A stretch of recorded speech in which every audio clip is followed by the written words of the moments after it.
All right, guys, we are going to start learning about DNA and RNA. So, in order to truly understand, we need to start out with our structure and function. So, let's get into it, guys. All right, what is DNA and RNA? So, DNA and RNA are going to be nucleic acids, which, if you recall, is one of our four macromolecules that we've talked about before. And if you can recall what our other three macromolecules are, they are carbohydrates, proteins, and lipids. Now, they both are made up of nucleotides, which a nucleotide is made up of three parts. You're going to have your sugar, which is going to be different based on if you're working with DNA or RNA. You are going to have your phosphate group, and you're going to have a nitrogenous base attached, which you have 5 different options that you could see in your nucleotide. You could have adenine, which will be represented with an A, thymine, which will be represented with a T, but is something that is only found in DNA. You can have guanine, which is represented by a G, cytosine, which is represented by a C, or uracil, which is represented by a U. Uracil is something that can only be found in RNA. So let's take a better look at the nucleotide so you can see what we're talking about, which our nucleotide is over here, and I have the different parts of it labeled for you. So if you notice, this is where a nitrogenous base is going to go. You'll see that the A for adenine, the T for thymine, the G for guanine, and the C for cytosine can all be here. But the rest of the nucleotide doesn't change. It's just this nitrogenous base that we're going to see change.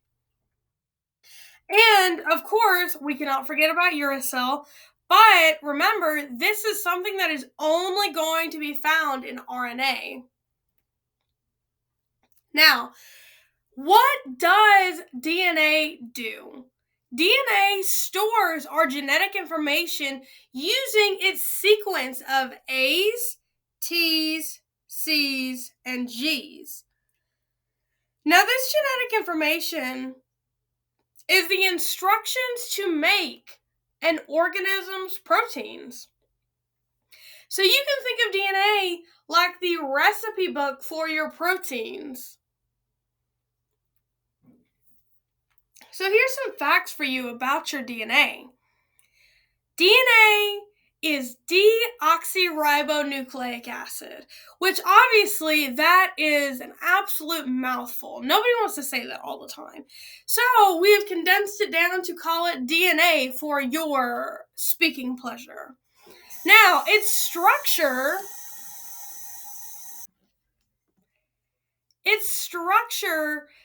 is that it has the shape of a double helix, which means that it is double-stranded like a twisted ladder. Because if you straighten this out, it would be nothing but our two sides straight up and down and all of our bases going across. So we consider our double helix like a twisted ladder. Now, our twisted ladder is going to be made of deoxyribose sugar, which is where we get the deoxyribo in our name for DNA. The nitrogenous bases that you will find in DNA is going to be your adenine, your thymine, your cytosine, and your guanine. But you are only going to be able to find this in the nucleus of eukaryotic cells. If you can remember what our eukaryotic cells are, you have eukaryotic cells just as plants do. Human DNA is 3 billion nucleotides long. That is absolutely insane that you can hold that much genetic information to make you who you are. Now, what does RNA do? So RNA is what helps DNA to make its proteins with the help of 3 different types of RNA. We have mRNA, which is our messenger RNA. We have rRNA, which represents ribosomal RNA, and we have tRNA, which is transfer RNA. So while these are all aspects of RNA, each type of it has its own job to help build your proteins. So here's some RNA facts for you. Just like DNA, RNA has an also big, long, fancy name that nobody ever wants to say. It is our ribonucleic acid. So its structure is that DNA is only single-stranded. We only have one side. And just like with DNA, our sugar name is going to be found in the actual name. So RNA is made up of ribose sugar, which we can see up here because it is a ribonucleic acid. So if you can't remember what sugar, RNA, or DNA is made of, just think about the long, fancy name. Your nitrogenous bases are going to be similar to your nitrogenous bases from DNA, except for one key aspect. Do you remember the difference? You have adenine, you have uracil. Uracil is going to replace thymine in RNA strands. So adenine and uracil are going to bind together. And of course, we still have our cytosine and our guanine. Now, we can find RNA in the nucleus, but how this also differs from DNA is that it can also be found in the cytoplasm.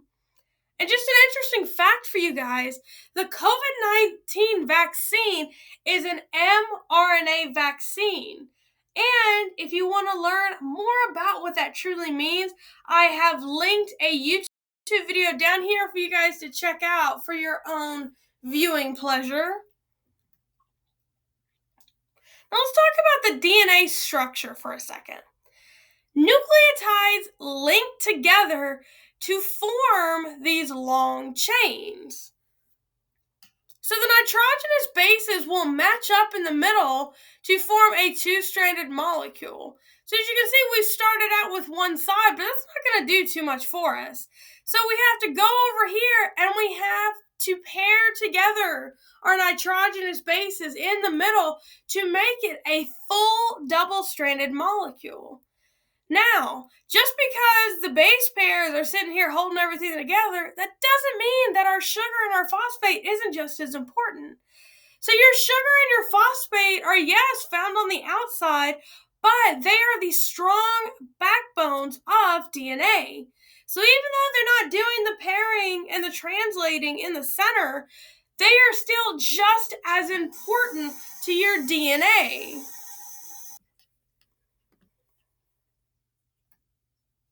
So your nitrogenous bases will pair up in a very specific way. We are not going to pair up all willy-nilly, just throw it out like confetti. Only A can pair with T. And that can go the other way too. Only T will pair with A. C will always pair with G, or G will always pair with C. But in the instance of RNA, A pairs with U, since we don't have thymine found in our RNA. So the pairs and the two sides of DNA are going to be held together by hydrogen bonds. So they're not just pushed together like puzzle pieces and yay, we stick together. That's not how it works. We have little itty bitty hydrogen bonds in here that are actually going to truly hold your nitrogenous bases together. Now, I want you guys to practice with some complementary base pairing. In DNA, one side will serve as a template for the other.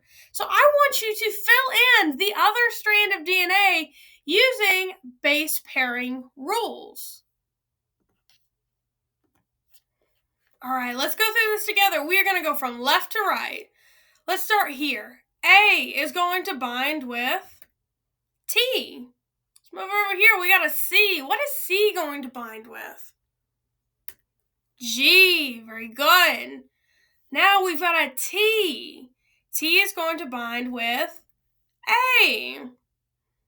All right, we got another C. So C is going to bind with another G.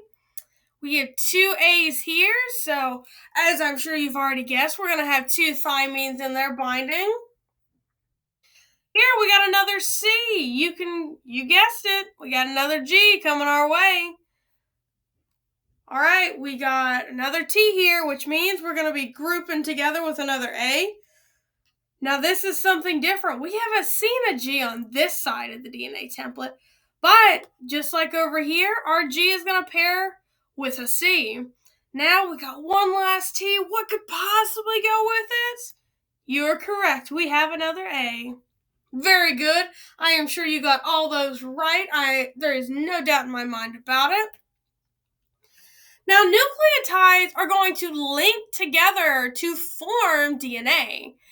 And this is what forms our DNA ladder.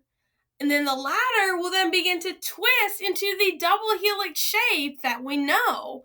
So that is the process. Now let's compare DNA versus RNA.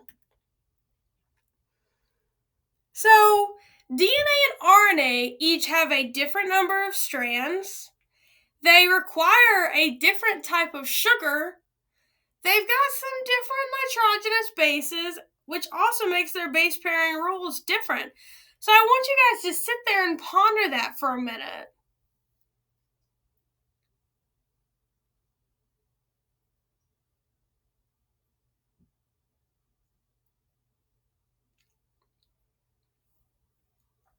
All right, you think you got it? Let's go look. DNA is going to have two strands, while RNA is only going to have one. And if you remember from the beginning of our PowerPoint, they're going to have two different types of sugar.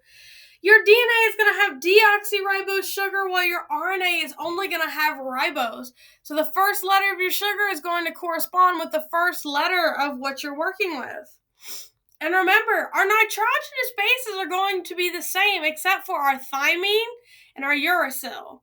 Thymine is only going to be found in DNA, while uracil will only be found in RNA. And since we have that change in nitrogenous bases, just remember that your thymine and your uracil are going to flip-flop based on if you're working with DNA or RNA. Now, we have such wonderful scientists that have helped us discover the structure of DNA. We have James Watson and Francis Crick. We also have Maurice Wilkins and Rosalind Franklin. Now, I have a video for you guys that I'd like for you to watch that's going to have some more information on the scientists and how they went about discovering this process. But for now, that is all I have for you on DNA and RNA structure. Thank